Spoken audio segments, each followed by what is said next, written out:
So abang boleh tengok dia punya habuk sini. Dalam sebulan dia punya habuk macam ni. Okey, yang untuk model ni model Levoit Core 400S tau. Okey, untuk model yang ada S tu maksudnya kita boleh connect dengan apps. Okey, so kalau kita tak mau guna apps tu, kita nak guna dekat paparan display kat sini pun boleh. Okey, ni untuk kelajuan kipas, dia ada 4 speed.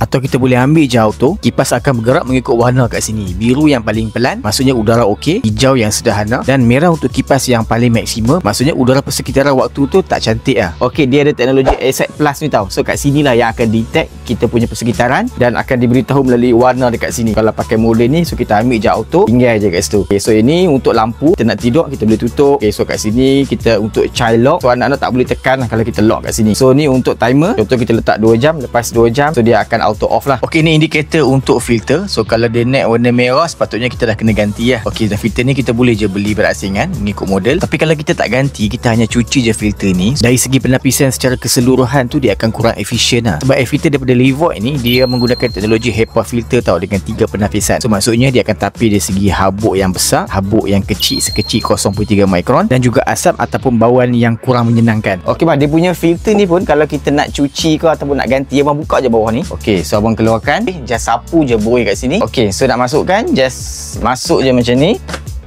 dan lock. So kalau untuk yang Levoit 400S ni, dia boleh cover sampai 800 lebih square feet. So untuk ruang tamu, master bedroom, cantik. Okey, so kalau abang nak cover untuk bilik, boleh beli yang Levoit Core 300. So yang tu dia boleh cover untuk 400 square feet. Dan yang paling kecil sekali untuk Levoit Core Mini ni, dia boleh cover dalam 200 square feet lebih. So sesuai untuk bilik. Untuk ketiga-tiga model ni saya letakkan link. So untuk yang berminat, boleh grab dekat link yang disediakan.